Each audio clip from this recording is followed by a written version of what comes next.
You're listening to CFRN, a community of believers who trade for a living.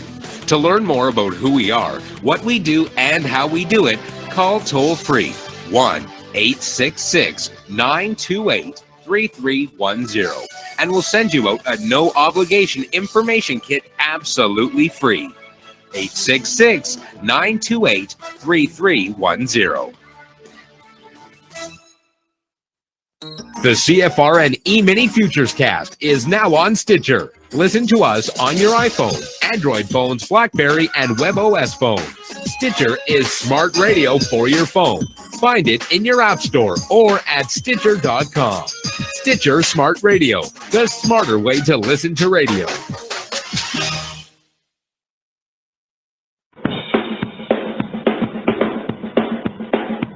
Are you ready, Steve? Andy? Yeah! Bert? Well, all right, fellas. Let's go!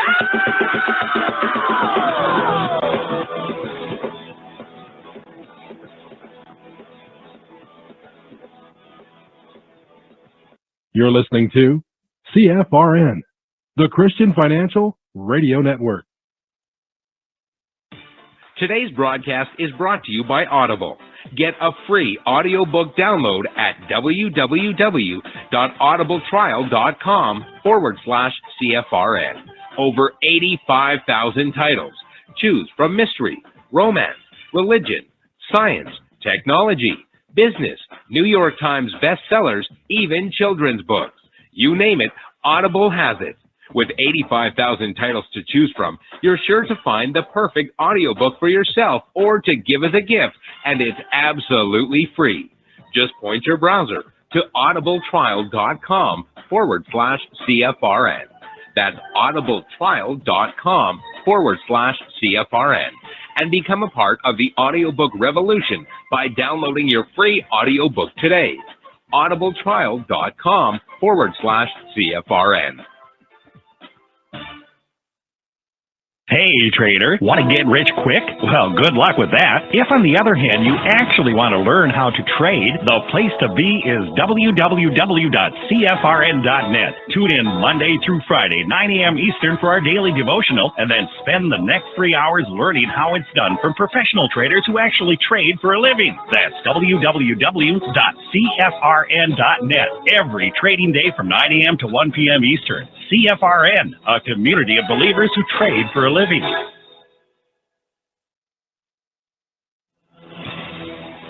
Good afternoon, traders, and welcome back to the CFRN Emini Futures cast. This is the daily broadcast of Indeterminate Length, where we discuss all things Emini, along with some really big ideas on the finer points of trading gold, bonds, crude, sugar, the euro, and even T-bills. Joining us today from our studios in Boston, Mr. Michael Bork.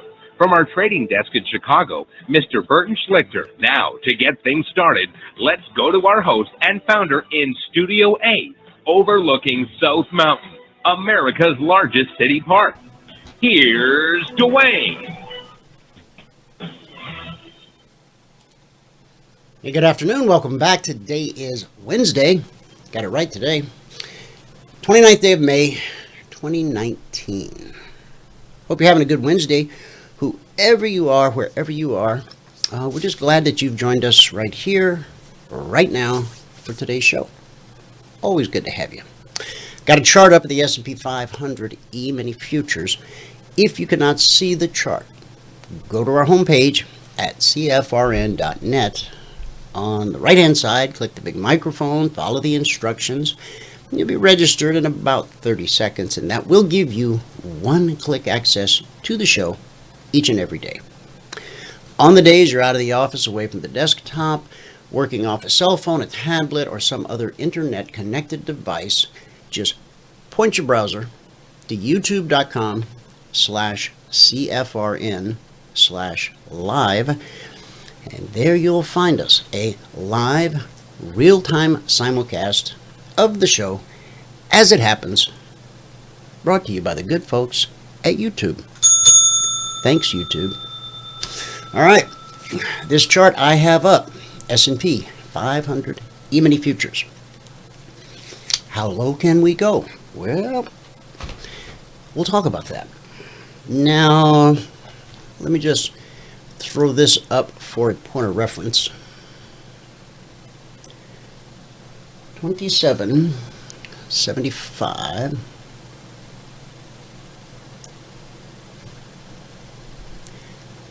slash 27.76. Oh, it didn't load that time? Really? Curious if any of you ever experienced this.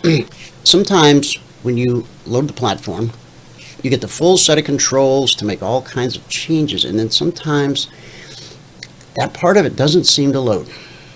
All right, well, we won't fret over it, but it happens. So what happens to you? See, I can't even pop that over the top. You see what I'm saying? That should go up. So I can do that, I think. Well, I can most times, but just every now and then, that part doesn't load, and it happens a lot on the fibs, that the control part. Now this is a demo account, it's not the live account, but anyway, so I can't scrunch it like well, here you go. We'll just call it 27.75/76 is the lowest weekly trading zone. It is. For this week. So there you go. We've dipped below it. The market, it's not exactly in a free fall, but the decline, everybody's starting to take it kind of seriously, which is good.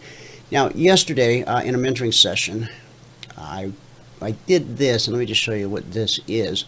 Then we'll go to Michael, get a recap here. This is the daily chart of the S&P. We went over it in depth yesterday. We talked about the 24. We talked about the 38. Now, yesterday, when we were sitting right here, I said the high probability thing is because we last touched the 24% fib. High probability thing is just bounce back to the BBC, which then sends it back down to the fib. Well, we didn't quite make the BBC. Swing high yesterday. 28.41 1/4. That was the high of that bounce, and not only did it send us back down to the fib, we've dropped below it. John mentioned yesterday on the show about this head and shoulders pattern, and we're not really pattern recognition people, but certain patterns you just can't help miss them. So there's a shoulder and a head. And a shoulder. Now, the neckline really kind of represented by that 24% fib. And so in the mentoring session yesterday, I decided to do this. Because at the time, the neckline had not broken. So I just drew a vertical line from the top of the head down to the neckline. Now, in pattern speak, what's supposed to happen is if you break the neckline on a head and shoulders pattern, once you break the neckline, price should go, as the story goes, for a measured move, and that would take us down to, say it ain't so, Joe, the 50% fib. Okay? Now, that's quite a distance from here. We're at 27.73.5. And, well, the bottom of this is 26.49. And the fib's actually at, about 26.38-ish. Okay? How far is that? Well, what is it, about 130 points from here, Michael? Yeah, about that. That's if we get the measured move. Yeah, that's quite a ways. Now, certainly wouldn't expect, just a straight line decline, but don't rule it out. I would say down there at 27.20, we'll probably get a little bit of a bounce. We certainly should here at this 38% fib, which is also this swing low right here. We would definitely expect to bounce. Remember, up here, When we hit the 24% fib, we got a 90-point bounce. That's a pretty handsome bounce. We could certainly get a handsome bounce at the 38, and then at the 50, we should get a whale of a bounce. But we'll have to wait for price to get there and see what happens. And remember, we're at the lowest weekly trading zone on a Wednesday, which is kind of like a Tuesday since we didn't have a Monday. But it's Wednesday. Okay, let me give you the numbers real quick, and then Michael will give us a recap of what happened this morning. Let me go to the numbers. Numbers. All right. Now, these are cash markets starting here in the U.S. Currently, the Dow is down 330 points. That's over 1.25%. NASDAQ down 80. That's over 1%. S&P 500 down 27. That's 1%. And the Russell 2000 down 1.5%. In the commodity basket, crude oil is off $1.74 today. That's almost 3%. Trading 57.40 last. Gold up $5.70, trading 12.82.80 last. In the Asian markets at the close, the Nikkei dropped 256 points, 1.25%. The Hang Seng dropped 155, and the Shanghai actually posted a gain of 5 points. And in European markets, the FTSE lost 83 by the close, over 1%. The DAX dropped 189, 1.5%. The CAC dropped 90 points, and for the CAC, that's a loss of 1.75%. Mixed day in Asia, red day in the UK. So far, it's a big red Radio Wednesday here in the US of A. With that, I'll check this question in the chat box. More of late. Ken, was that a question? And Dewey says, I'm new, please define fib. Okay, Dewey, when I come back, I'll be happy to talk to you about that. And Ken, if you have a question there, just go ahead and type it in, and we'll be happy to address it for you. And Michael, if you're ready, it's all yours. Okay, I am ready. And Dewey, we can talk about it in a one-on-one meeting too, if you want to. Okay. I know you're just getting back.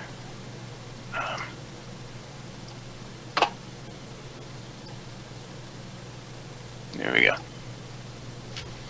Okay. How are the indicators locking up more of late? Yeah, I'd be happy to do that with you later on. We could do it. Well, okay. Well, now my question wasn't about them locking. Did I have? Never mind. We'll talk to you about it. Whatever. No, I think your indicators looked okay. Everything looked good. But I don't know. I haven't had any problems today. Knock on wood. Knock on wood. All right. Let me hit mute. That's all yours. Okay. I got it. Here we go. All right. Good afternoon, everyone. Today is Wednesday, the 29th day of May 2019. If you have not taken a free trial with us, go to the home page at CFRN.net. And right here it says 5-day free trial, apply.cfrn.net. Click on that, and we'll bring you to this page.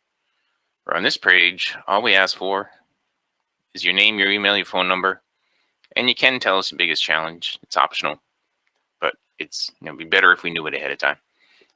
Hit the send button, and then we will send you all the information you need to get into the live training room. Okay, all the information you need to get into the live training room. All right. There we go. Okay. Spreadsheet. And today we had a pretty good day today. We missed a bunch of trades, but we still had a pretty good day. I had a little bit of a shock at one point during the day. As I said, today is the 29th day of May, 2019. Today we lost 7 ticks on the euro. We made 17 ticks on crude and 12 ticks on the ES. That put us at plus 276 and a quarter. Okay, today it took 16. It took 16 minutes and 4 trades to get to the goal for the day. At that point, we're up $100 a contract, and we took a total of 13 trades today. So there was a lot of activity today, and I'll go over that in just a minute. On the month now, we're at $2,806. That's over 19 days, averaging $147 per day. On the year, we're at $11,346. That's over 93 days, averaging $122 per day. Okay. Now, let's go take a look at what did or didn't happen.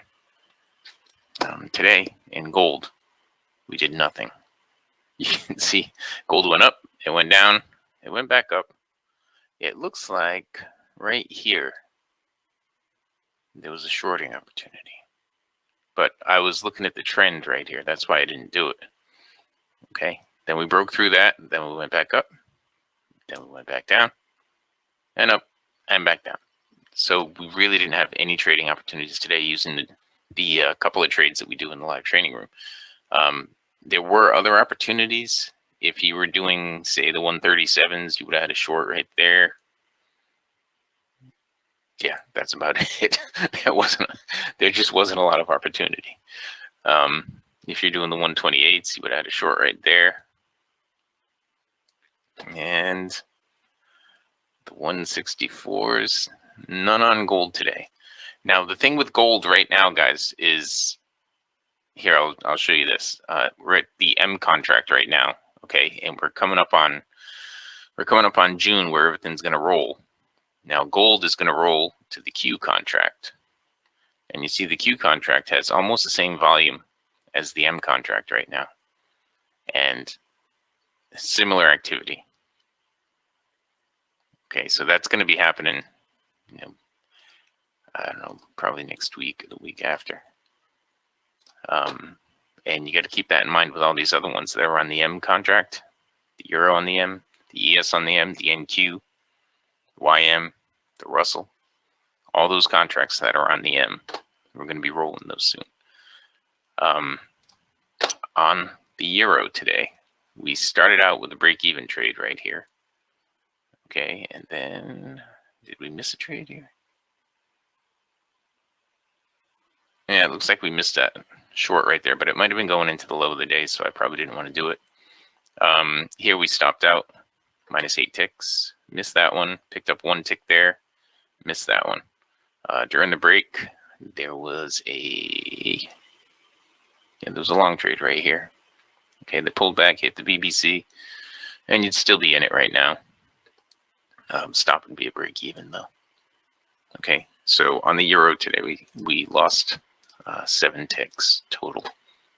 Now, crude oil, my favorite market. Scroll all the way back. Here we go. In the pre-market, crude opens up at 9 a.m. So you see this big move here at the open on crude? That's significant. Brad, you just got to look at the volume. Your M contracts, well, for us this month, it's usually the new contract becomes available on the second Thursday of the month. That would make it the 13th of this month. And then we would roll probably on the 14th. Okay, usually the new contract becomes available on the second Thursday. But because the first of this month is on a weekend, I'm not sure what they're going to do. But just with not with crude, but with the gold, I was looking at the volume. Okay, the question for all you guys was what day to change contracts, M to N. But we're not going to change M to N on most of these. We're not going to change M to N. We're going to change this one M to Q. This is going to go M to U. We're not going to change that one. And that one's going to go M to U. Okay. All right, back to the crude. So in the pre-market, there was some nice movement in here and nice trade setups too. You know, you could have easily gotten your goal for the day if you got in there at 9 o'clock and sat there. You could have easily gotten your goal for the day. And then we got in here, right here. No problem, Brian. We had a break even, and we had another break even, and we had another break even. And then our first gain on the crude was right here. We had +1 tick. Then we had a missed trade right there. That probably would have been a break even. Okay, then we picked up 5 right there to get us to +6. And we picked up another 6 over here to get us to +12. Missed that one, which would have been a break even. We missed that one, which would have been a small gain. Missed that one and that one and that one. I don't know what was going on at that time. And then right at the end of the session this morning, we grabbed another, I don't know, one of these. Wait a minute, there's somewhere in here I picked up 2 ticks. No, I got up to +12. Okay, and yeah, right here I picked up 5 ticks to get me to +17. Okay. And during the break, let's see. Yeah, there was a long right here during the break. Then over here there was a short, and here there was another really nice short. I don't know what happened there to make it drop so far. Changed directions, but it didn't give a trade setup on the change. And change directions again. This is all during the break now. Right there was a nice long trade. Here was another long trade. And now you wouldn't be doing anything. You'd be sitting on your hands right now. Okay. And on the ES, let's see.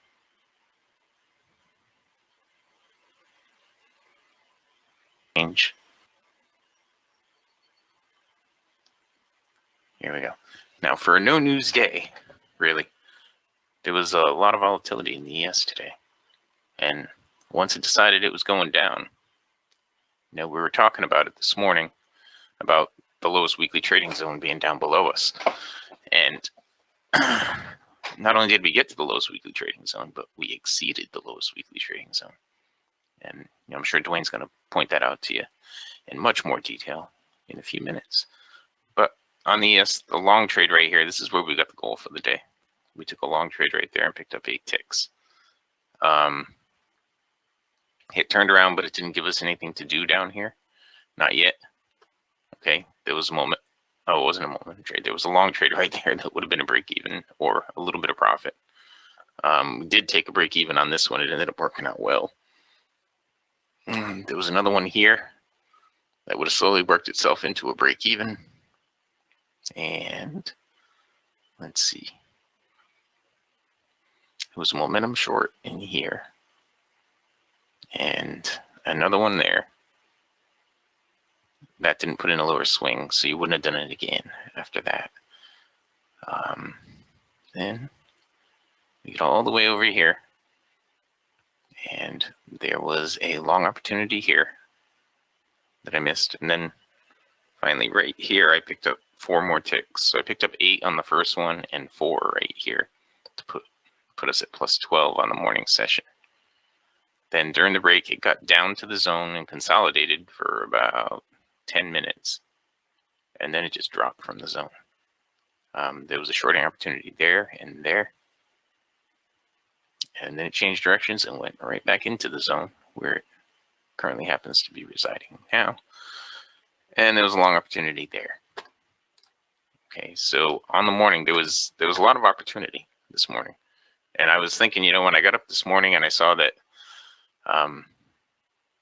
what was it? I think it was the euro was at the low of the day and the ES was at the high of the day or something like that. But the markets were all mixed up this morning when I opened the room up at 8 o'clock.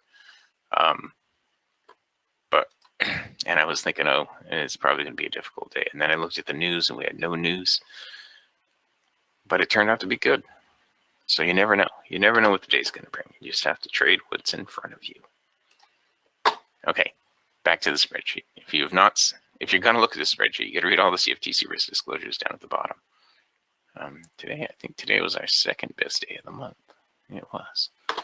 Today we lost 7 ticks on the euro. We made 17 ticks on crude and 12 ticks on the ES.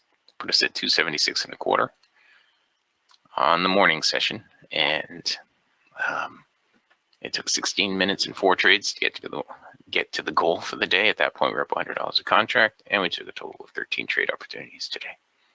So on the month now, we're at $2,806. It's over 19 days, averaging $147 per day. On the year, we're at $11,346. That's over 93 days, averaging $122 per day. $122 per day.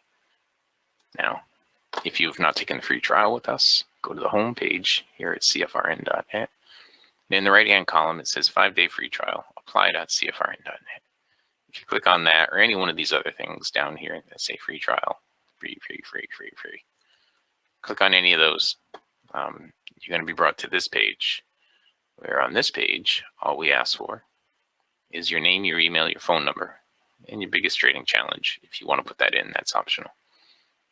Hit the send button, and we will send you a confirmation link, or we will send you all the information you need to get in to the live trading room. Okay, and that is that. With that, I'll send it back out to fabulous Phoenix, Arizona.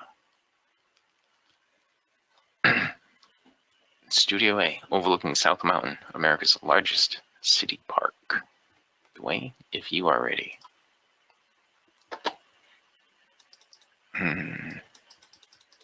And ready we are. Okay. Excellent. All right.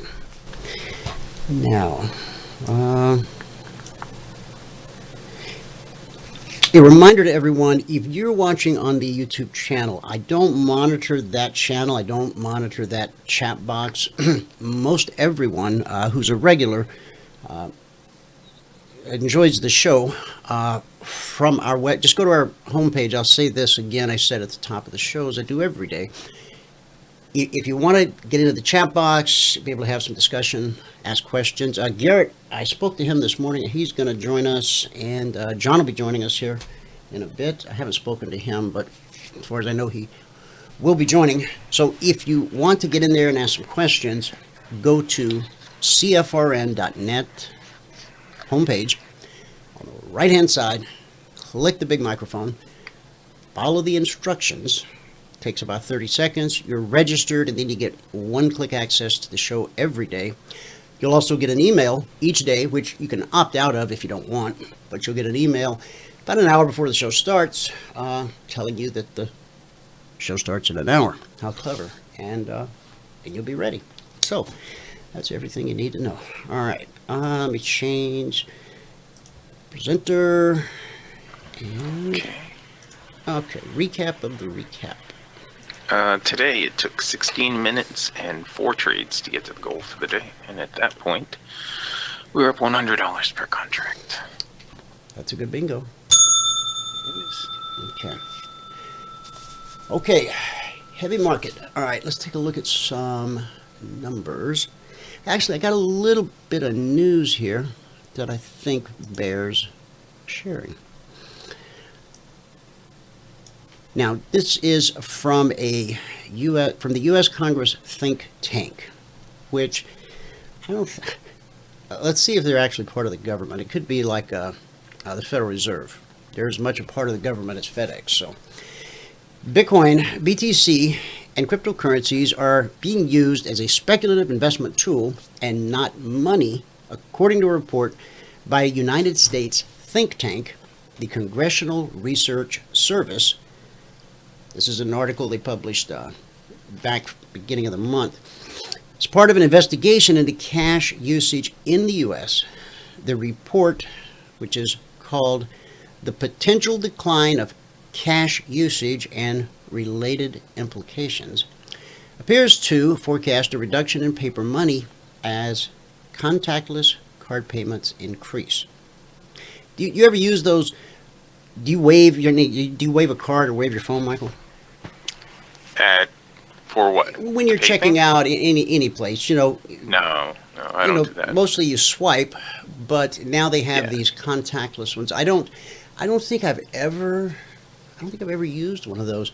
I also don't I have think you anything stored in my digital wallet on my phone, because I guess you can wave your phone at the thing too. I guess my fear's I've always seen been that people I'm going do to it. walk by and it's just gonna. It's just going to take money out. But I'm guessing with the iPhone, you got to put your thumbprint on there or something. I just downloaded YouTube for my phone, and I had to give it the thumbprint okay for that. So, anyway, all right, back to the story. Now, taking Bitcoin as its prime example, the think tank draws conclusions which have become commonplace among government sources. Although price data on Bitcoin illustrates the public interest in and overall demand for this cryptocurrency, it is a poor indicator of how often it is being exchanged for goods and services. Now that takes me to the next a little bit of news, which is this. All right, we all know we just went through the big crypto winter, as they call it. Well, an interesting thing happened during the crypto winter. The number of wallets holding between 1,000 and 10,000 Bitcoin has seen a sharp increase since the crypto market bottomed this winter, indicating significant accumulation during the price dip. The analysis was published in a new report from weekly crypto outlet DR on May 28th. Oh, reminder, CryptoPortfolioBuilders.com. We have a meeting tonight, Wednesday night, a class, 8 p.m. Eastern. We'll get the link up for you. Now, DR's analysis began by comparing Bitcoin's distribution landscape today with data from August 2018, when the top coin was last trading around the $8,000 price range. The analysis focuses on so-called firm size Bitcoin wallet addresses. Those are defined as those holding between 1,000 and 10,000 Bitcoin, and notes that such addresses now own over 26% of the circulating supply, or $36 billion worth of Bitcoin. Back in August 2018, firm size addresses held under 20% of Bitcoin's circulating supply, revealing a significant accumulation of almost 7% in under a year. Since the crypto market's recent bottom in December of 2019, no, that hasn't happened yet, December 2018, when Bitcoin traded as low as $3,200, Bitcoin accumulation to firm-sized tier wallets has tallied to 450,000, the most rapid growth among any tier of wallet addresses. Total value of these firm-size wallets now totals $6 billion more than August of 2018, with DR underscoring that the Bitcoin analyzed in these addresses is neither stale nor lost. In other words, the majority of it has been actively moved within the past 3 months. Even more noteworthy, the report claims, is the long-term trend of apparent accumulation by firm-size addresses since the beginning of the crypto bear market in January 2018, after which around 955,000 Bitcoin has been newly minted through inflation. These addresses have reportedly consolidated half of the new market supply.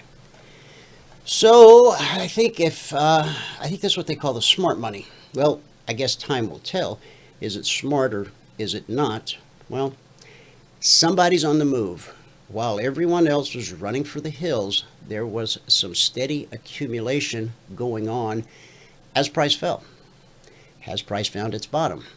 Well, let's just take a look at a Bitcoin chart here for 1 second and just see what we're looking at. Now, this is Bitcoin versus the US dollar. If you missed last week, we talked about, or perhaps it was the week before, Bitcoin futures saw their biggest single one-day move since they were introduced by the Chicago Mercantile Exchange and the Chicago Board of Options. So I'm going to Bitcoin USD. Let's blow it up. Hey, did you get a chance to take a look at that stuff we were talking about, Michael, on TradingView? I did. I started looking at it, yep. Okay, good. All right. Good news. All right, this is a weekly chart of Bitcoin. You know, back into 2017. Then the dramatic rise that took us up to $20,000. On this chart, we got a swing high up there of $19,891.99. And this was the decline and the rally. Now, I want you to look overhead, right here where we got this bearish cross. This chart didn't populate right. Let's try it again. Reload it.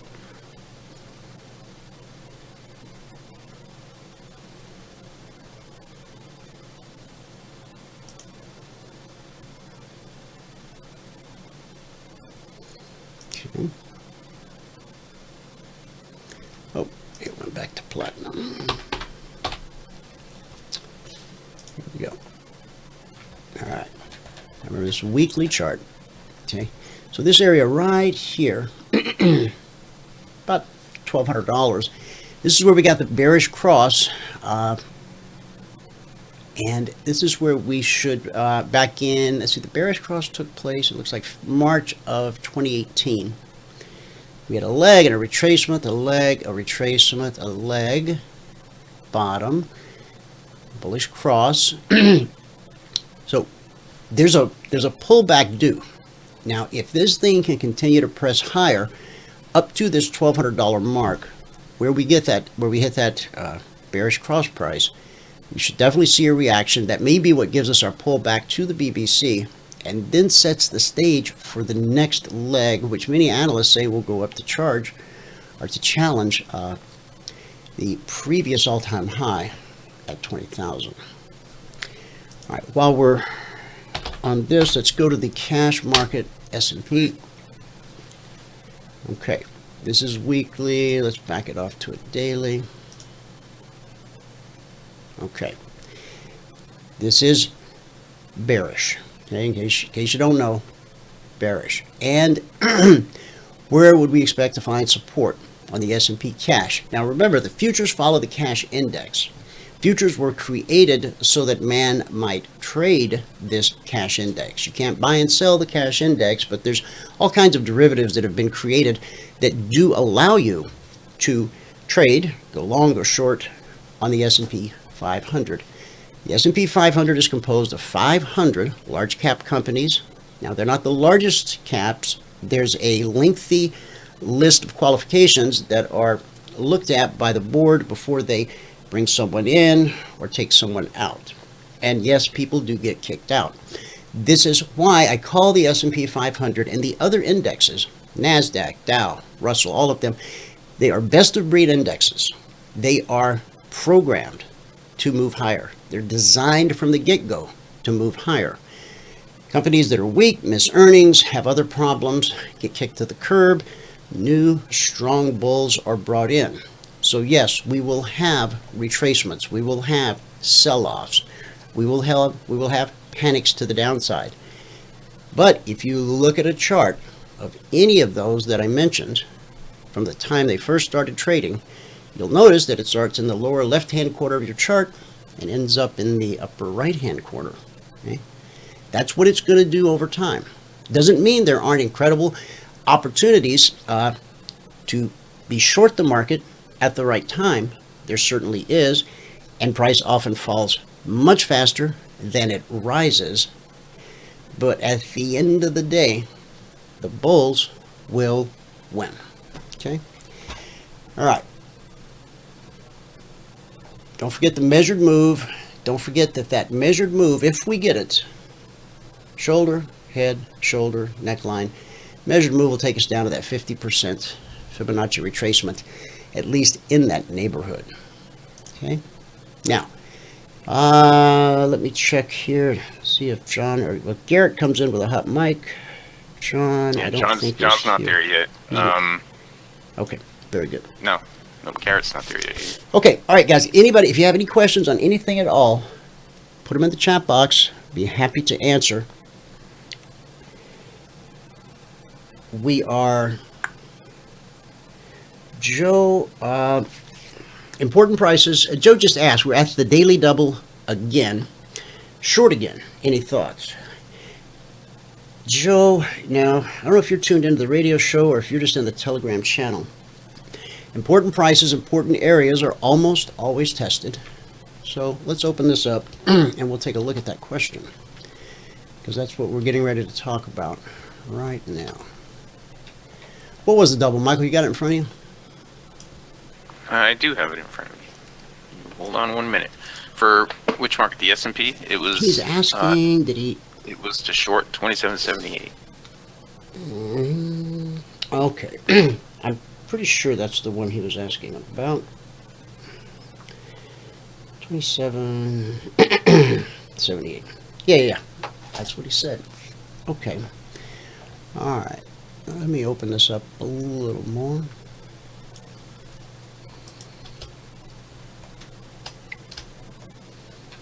There we go. Okay, and that came out sometime around shortly after 11 o'clock. Right there. So that's this candle.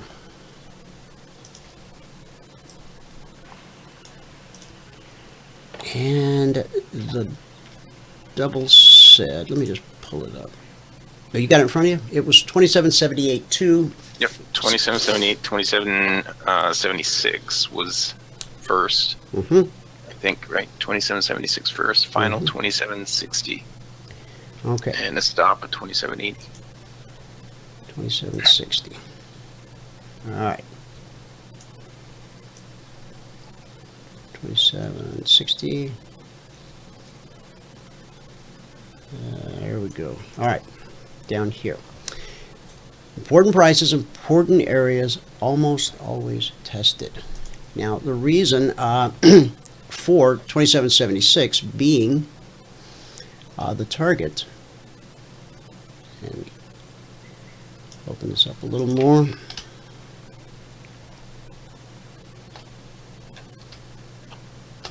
All right.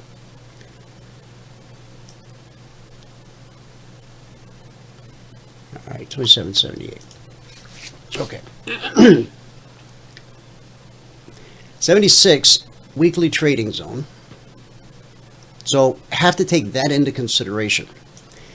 Price then dropped from 2778 to 66 and a quarter.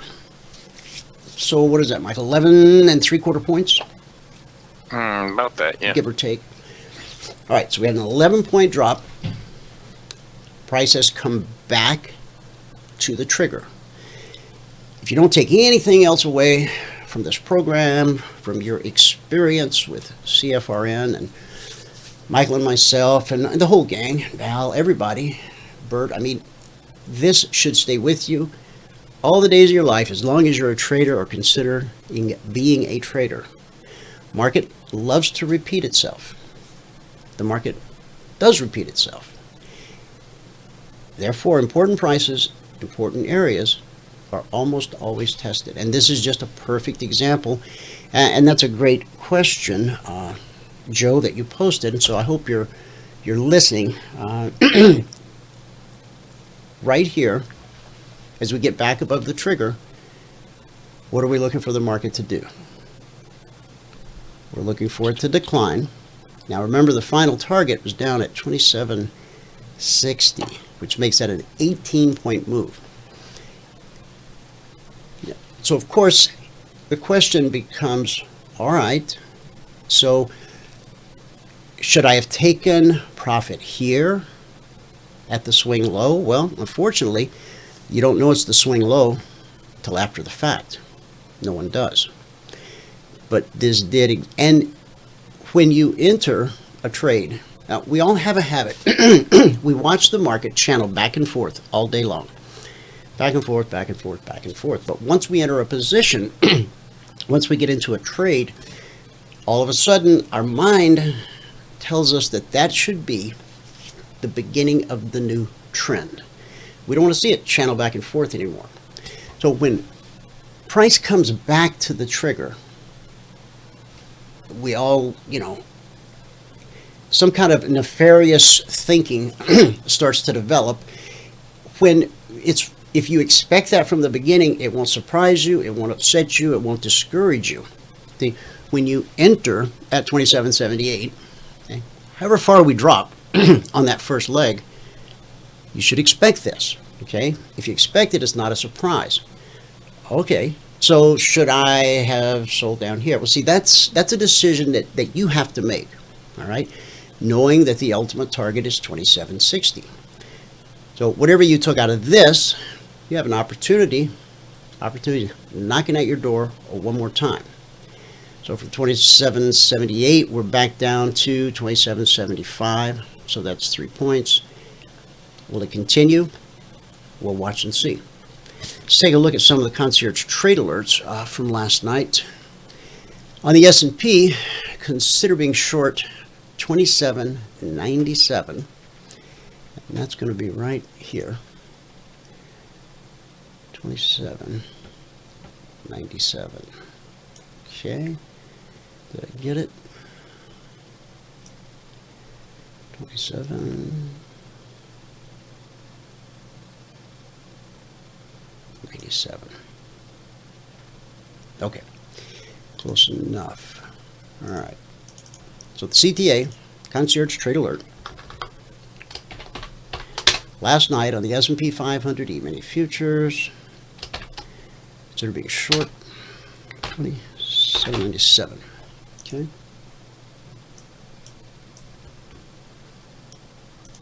The initial drop was to 92.25. So that would be 4 3/4 points. And then look what happened.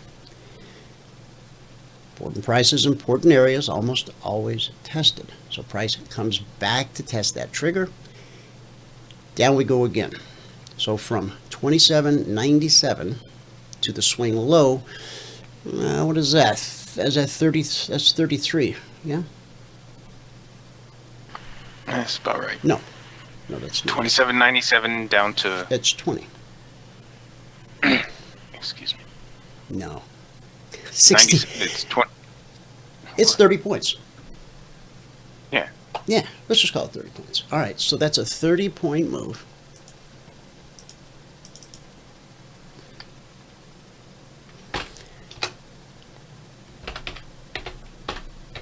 $30 at $50 per point equals $1,500 per contract traded.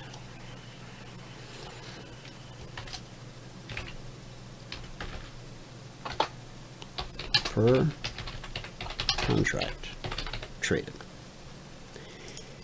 All right. Now, for the trader that has earned the right to trade, say 10 contracts, that's $15,000. That's what this move was worth to the 10 contract trader. Just because you have money in an account that would allow you to trade 10 contracts, and you would need $5,000 in your account with most brokers, except are they still on elevated night margins? No, I don't think they are. They pulled them off. Okay, so so 5,000 is what it would take to place the trade. Of course, you have to have money in your account for drawdowns and all that type of thing. But just because you have the money in an account certainly doesn't mean that you should be trading 10 contracts. In fact, unless you've proven yourself to be consistently profitable in SEM, you really shouldn't be trading live. Because if you are, then that's gambling, right? And if you're going to gamble, might as well go to Vegas to get free adult beverages and entertainment. And here you're just staring at a chart, right? So I don't know how else to say it except don't do it, right? Don't throw your money away. You got to develop some patience, some discipline. Michael, I see you got to run with an oops. So, Yeah. see ya. Yeah. Okay. All right. Yeah, I apparently typed it into the wrong place. Uh-oh. But Thanks, Phil. anyway. Yeah, oh, no, I see it in Telegram. Okay. Oh. Yeah, I thought I typed it directly to you. Yeah, Oh. I did. Oh, I thought Val was typing to you. Oh, did you type me a message? She I was. missed that. Yeah, I typed one directly to you. Oh. And the reminder is showing on your charts. Okay, I see. There's something showing up on your charts about my reminder. Yeah, it's Okay. gone. We're good. Okay, it's Have gone. fun. We're good. Okay, no worries. All right, so I'm going to go open that one up. I'll see you guys later. Ciao. Huh. How did that happen? Anyway, doesn't matter. Okay, back to where we were. Concierge Trade Alert, consider being short $27.97.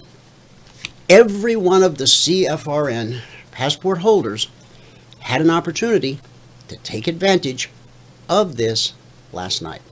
Okay, let's take a look at and so far, 30 points. Now again, you don't know this is the swing low until after the fact. We have a thing called an exit signal. I'll go into that in just a bit. Oh, good, Joe. I'm glad you were listening. All right. So we're talking about two different alerts now. There was the concierge, and then there was this morning's daily double, which said to consider being short 27.78 to 76, which is the weekly zone. And if you got momentum on your side, final target 27.60. Price then came back, just like it did here. Price came back, got above the trigger, triggered a second time. The first time down was good for 4 3/4 points, back above the trigger, 30-point drop.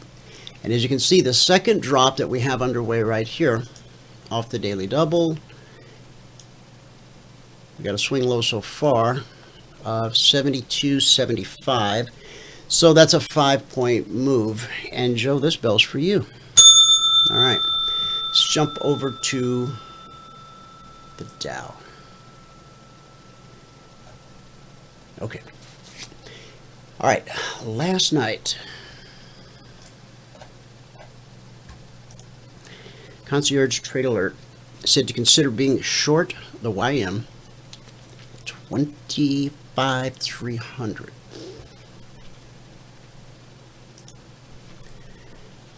Okay, and that's going to be right here.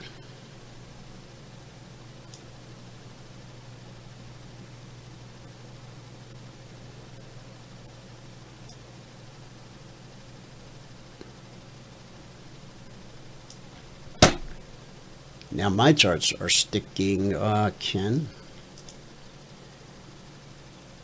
You have to get that new chip John and I were talking about yesterday.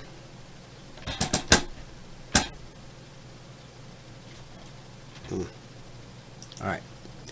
So, last night, Concierge Trade Alert, 25,300.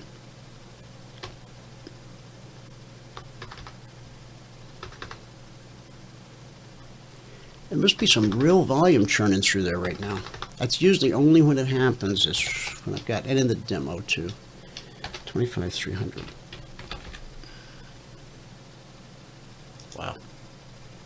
That shouldn't be such a challenge.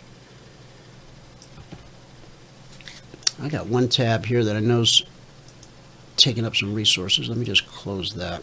And this one. We'll see if that helps out. All right. 25,300. And the initial drop took us to 25,264. So that's about 30 Dow points at $5 per point on the Dow. So that's $150 per contract traded. Just like on the S&P, price got back above the trigger, as it does, and down we go. So from 25,300, we put in a swing low today, so far at 9 24,937. That's about 370 points, $5 per point. It's like the S&P is about $1,500 per contract traded. Again, if you've earned the right to trade 10 contracts, it's a $15,000 per contract move. If you're in on the S&P and the Dow, well, you can you can do the math. But again, don't be tempted to trade live before you're ready, and certainly don't be tempted to trade in size before you're ready. Let's take a look at the Russell. Okay. Last night's Concierge Trade Alert, and these went out at 7 p.m. Eastern last night. Yeah. All right. And so the Russell, consider being short 1502.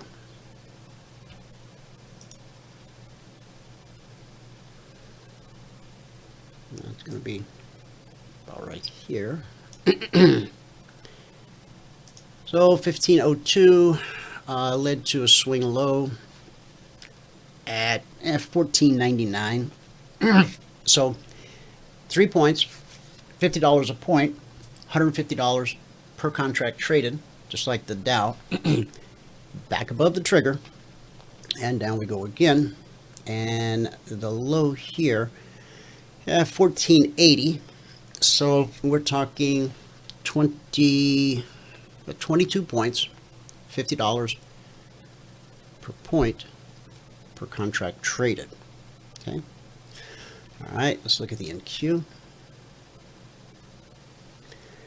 Last night's alert on the NQ. Consider being short 72.77.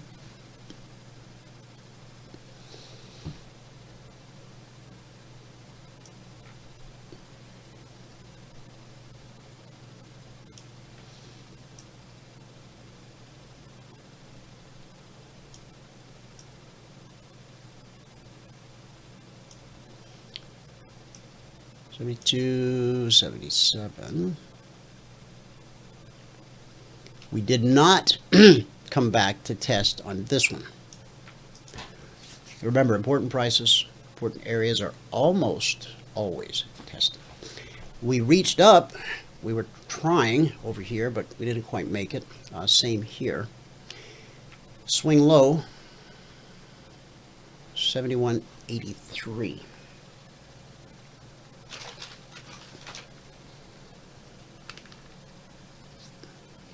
$72.77 minus 71.83.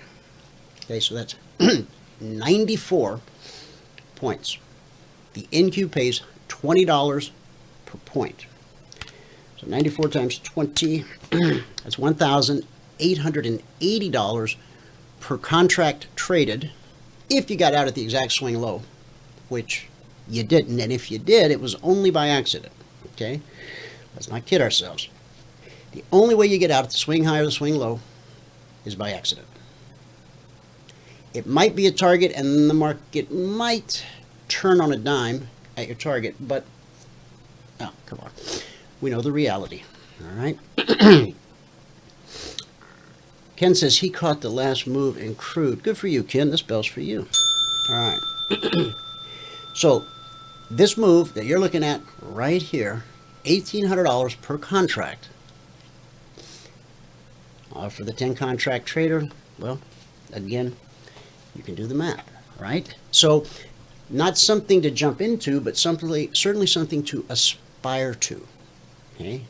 Too many try to move too quick, too fast, and end up with a blown up account.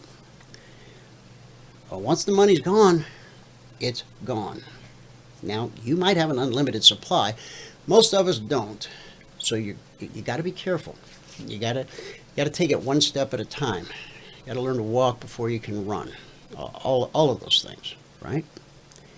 So almost a $20,000 move for the 10 contract trader. Something to aspire to, not something to jump in today because you've got enough. And see, that's the very thing. That's the thing that's so tempting about futures. As I said earlier, to put this trade on, what just turned into a $20,000 move for a 10 contract trader It only costs you $5,000 to put the trade on. Of course, you got to have some extra, right? For the drawdowns and the inevitable stop out when it comes along. Aspire to that. Don't just say, I'm going to take a shot. When you find yourself going, I'm going to take a shot, you really should just donate that money to some worthy cause, because the Chicago Mercantile Exchange, they got plenty. Your broker probably has enough, you know. Think before you leap. All right, let's go to crude. Crude catching a bounce. Okay. Last night's alert on crude, they're being short at 57.85.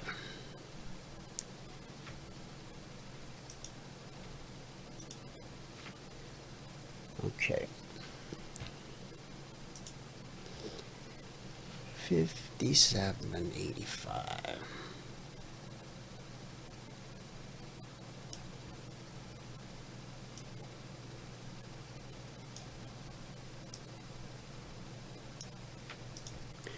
Okay, 57.85, the first swing low took us to 57.76. Not much of a move. We go back above the trigger, down we come again, and this time swing low is 57.14. Crude pays $10 per tick. When crude moves $1, okay, right here we're at 57.85. If price drops to 56.85, which is right down here, 56, well, the swing low actually was, hang on. I think my computer issue may be more than just volume. What do we got? 56.90? Could really get in a move going here. No, the swing low was 56.88. So we were 3 cents or 3 ticks off of a $1 move in crude.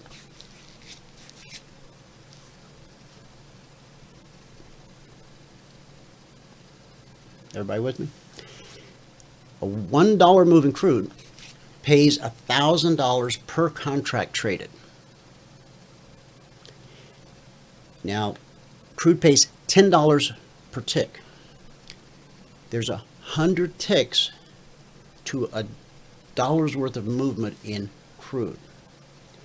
Now, gold also pays $10 a tick, but there's only 10 ticks to $1 of movement. So $1 move in crude pays $1,000 per contract. $1 move in gold pays $100 per contract. Okay. And John's with us. Let me open up his mic. So we had the first opportunity, second opportunity, almost $1,000 as we came back down through the trigger here. And now this move here, well, maybe John can shed some light on it for us. Hang on, John, I'm getting your mic open right now. Hey, John, welcome to the show. Thanks very much. Thanks. Good to have you with us. Look at this move in crude here. Well, I think the market's turning here. That's why I wanted to come on. I actually was waiting. If I come on a bit early, I would have taken a stab at calling the lows, because I noticed there's a kind of a doji developing on the VIX right here, and a potential reversal in this market. And look, tomorrow is Thursday, the second last day of the month, and usually there could be a big reversal tomorrow. So this could be the beginning of nipping this downtrend in the bud. This happened, by the way, and I know we talked about the possible breakout on the head and shoulders thing yesterday, but I mapped it out. Did you see that earlier when I was talking about it? No, I didn't. I missed it. But right here. Let me just show you this. the thing is that it, it's, obviously the head and shoulders formation has kicked in to some extent by yesterday's sell-off, right? And the fact that we opened higher yesterday and sold off was not a good, not a very good Tuesday. Most Tuesdays are pretty strong, and yesterday was the opposite. But this Mueller thing that came out too might have been, the market might have sold off on that and then turned. I would say right now this is a fairly good place for them. You see, it's just taken out these previous lows by a smidgen here, and it's starting to reverse now. This yellow line, John, represents that measured move that we were talking about. Right. It's got to hold here. If it doesn't hold here, it's curtains, that's for sure. But the last time they had one of these yield curve scares, which is one of the reasons why the market sold off yesterday, is, it lasted a day and then it turned around and continued higher. So, and I think it happened around this particular, the last time back in February, March, I think was when we had the scare. But the difference this time is, the bonds are going way higher. The bonds are making new highs. And that's kind of telling the Fed to lower rates, to tell you the truth.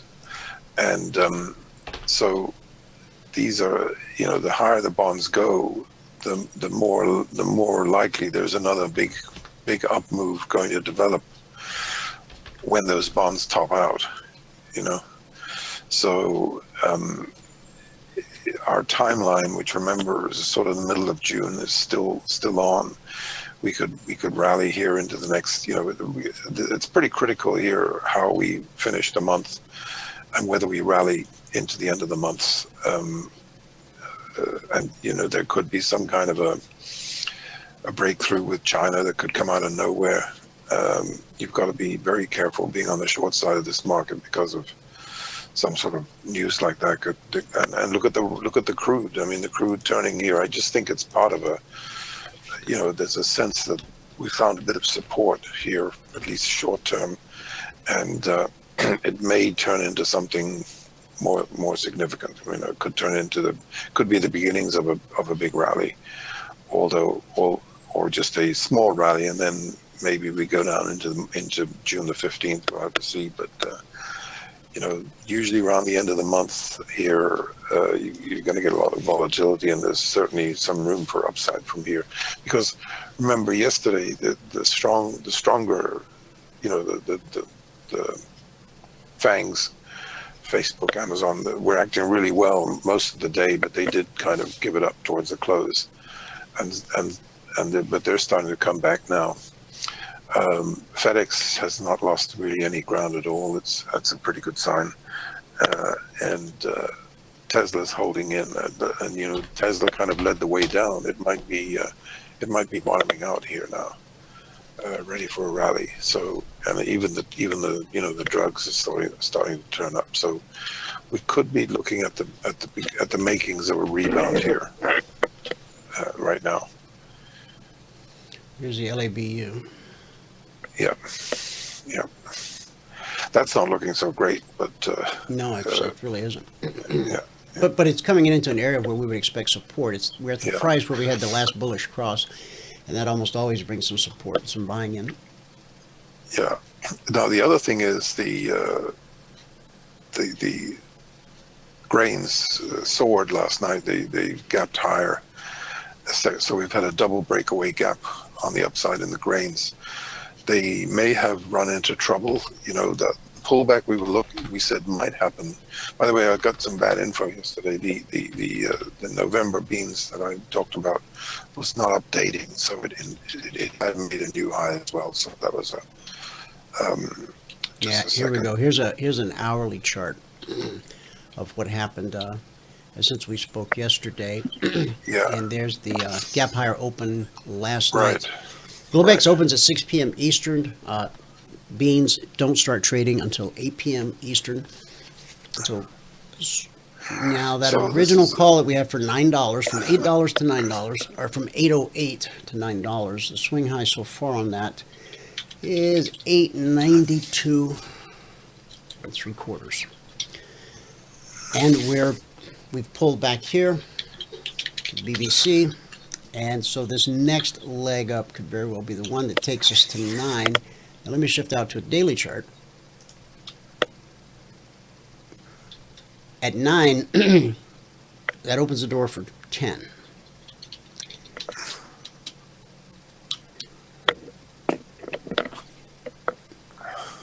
So what else are you watching? Are you watching corn? Yeah, the wheat and the wheat is down sharply today, and so is the corn.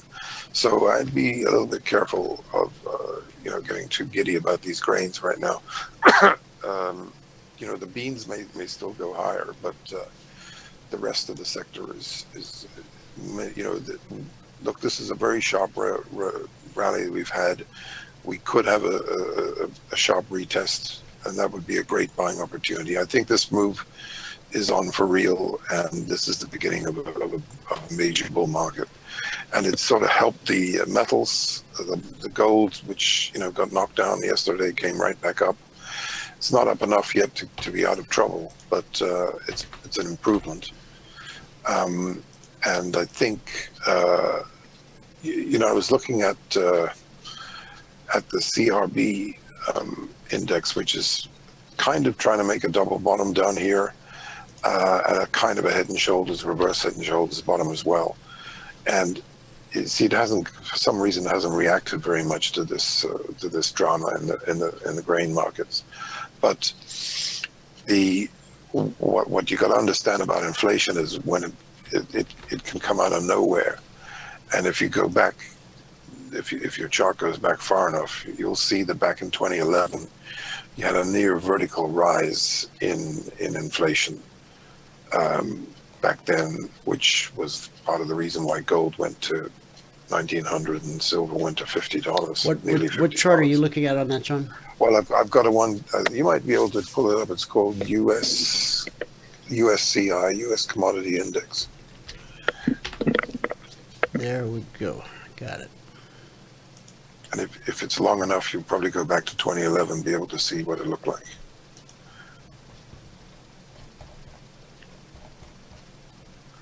There we go. Yeah, you see that huge surge? See that? Mm-hmm. Look at that. See, we could get some, you can see the way this thing is possibly putting in a double bottom here, and then it could just have a big upsurge from here, which could be a total, game changer for everything. And I think what you have to realize with the, if you remember what I said about the grains, the first night after Trump announced that 15 billion or 19 billion, either way, it's a big deal. It's sort of bigger than any grain move ever. So, when you think about that, the market's going to move. And I said, the first night, the market didn't really react. And then initially it didn't react. It didn't gap up or anything. So it took a while to sink in.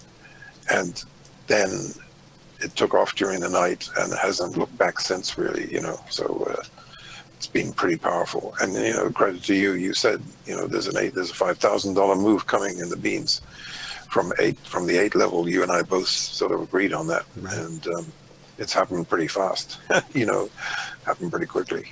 And it certainly looks to me like we're going to see a move back up to 1,000 in the beans, maybe even 1,100 before too long. Oh, the other thing that's gone crazy is the coffee, which, if you remember, I said you had to be buying the dips from now on, and that has turned out to be very valuable. Coffee is definitely, and I heard there was some cold weather coming in. There was some unseasonably cold weather in Australia just in the last few days, and I guess that potentially means... Is Australia a big coffee grower? No, I'm just thinking about the southern hemisphere, and that cold weather might have gone over to Brazil, because the winds, the winds go around, go from west to east in the southern hemisphere, the roaring 40s, and so what comes across the Pacific is eventually going to hit Brazil, and I guess 2 or 3 days later, you got a $4 increase in the price of coffee today.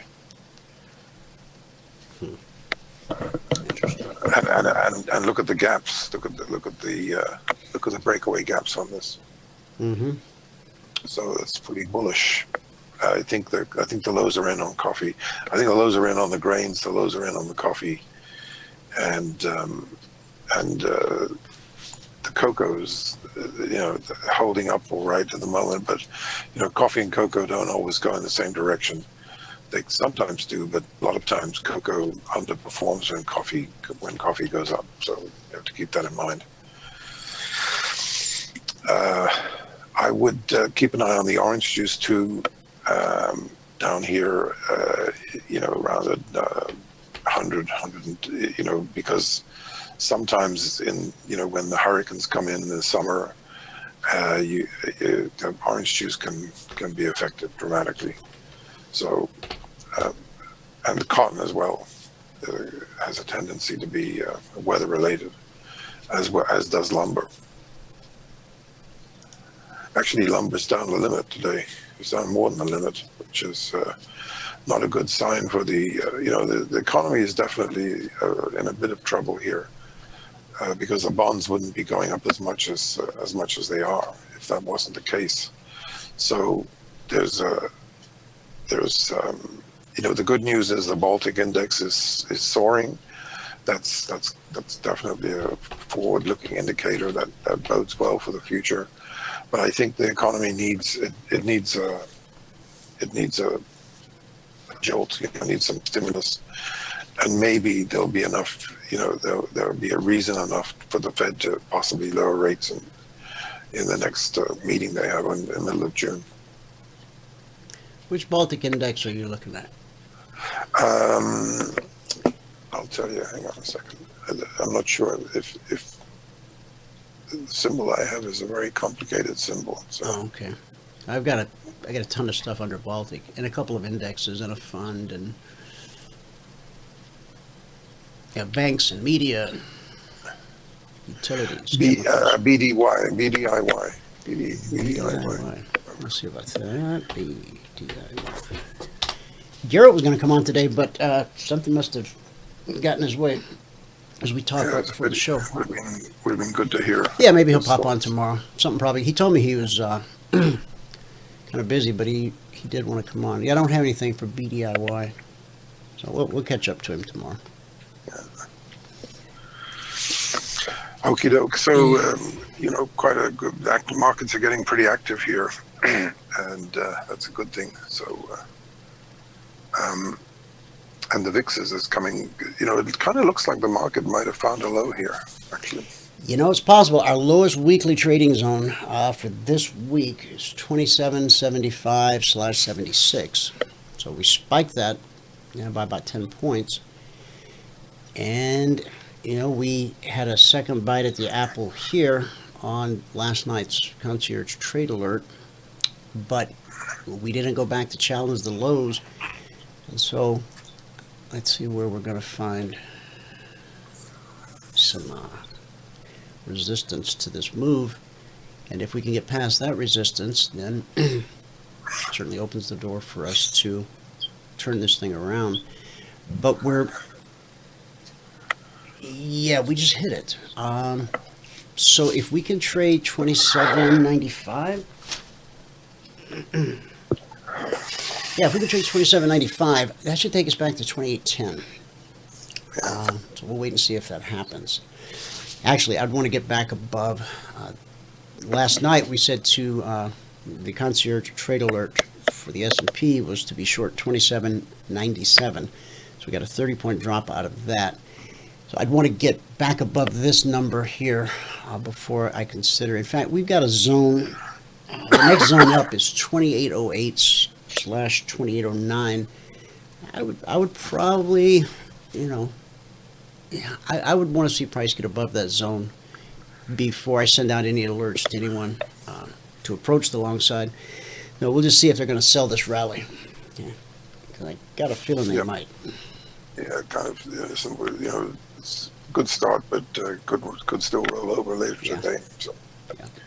Okay, well, listen, thanks very much, Dwayne. John, thank you. Always a pleasure. I'll talk to you tomorrow. Likewise. All right. Thanks. Bye-bye. Bye-bye. Okay. Good word for the day.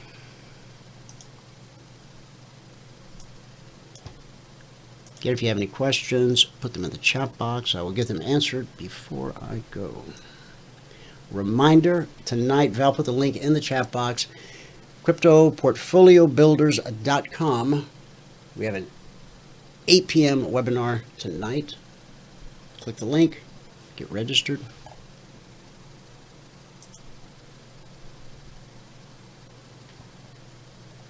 All right, today we're going to talk about recognizing your gift. God created you for a purpose and a reason, and He gave you a little gift, something to help you accomplish that. Too often in life, we don't recognize what God built into us, what we're really capable of, what He created us to do, the tools He gave us. Recognize your gift, and then know your goal. 1 Samuel 12:21. Do not turn aside, for then you would go after empty things which cannot profit. In order to succeed in what God has called you to do in life, you must recognize your gift and know your goal. When you're clear about and committed to these two things, you need to demonstrate two qualities: discipline and determination. Fritz Kreisler, one of the greatest violinists. Well, it's easy for you to say.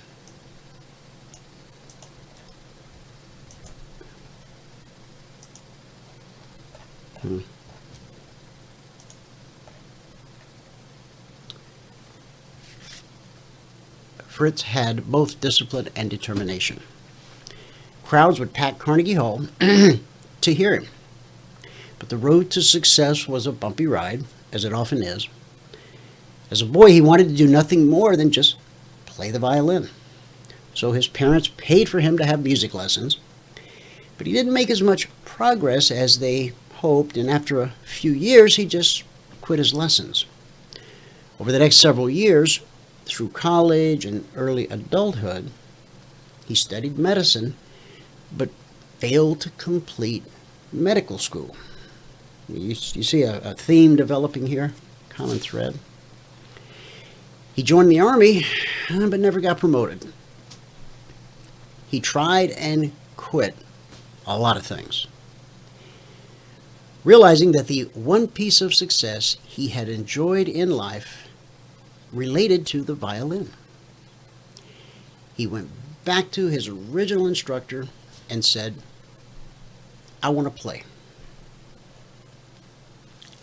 She said, "Fine, I'll take you back as a student, but only if you acquire the irreplaceable quality that is necessary for you to become a great violinist.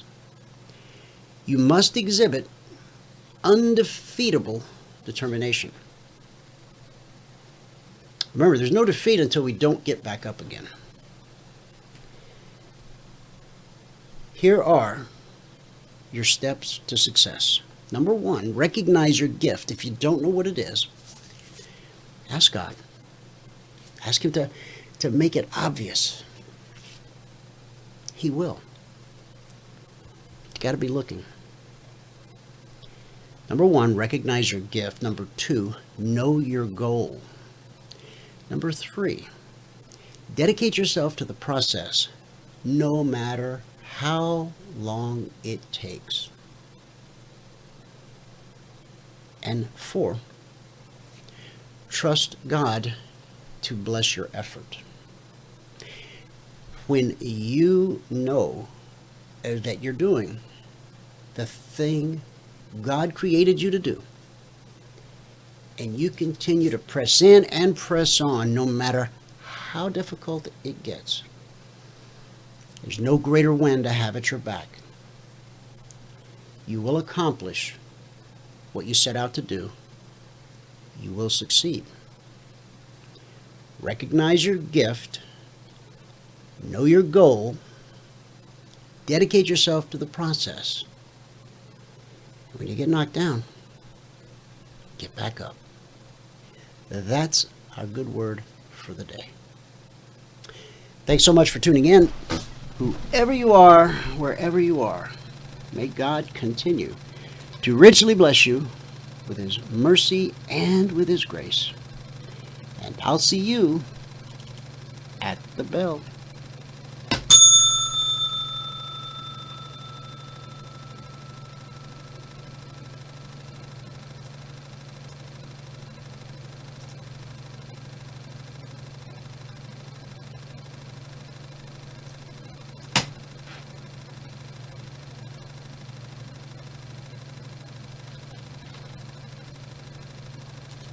Changed and been home.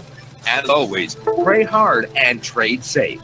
Any financial information discussed on this show is simply the opinion of our host, Dwayne Reeves, his co-hosts, and guests. To learn more about trading Emini Futures or to take a 1-week free trial in our live trading room, call 1-866-928-3310. 866-928-3310. Information discussed on this radio program should not be construed as a recommendation to buy or sell any security. Always do your own due diligence and consult with a licensed securities broker or financial planner before making any investment decision.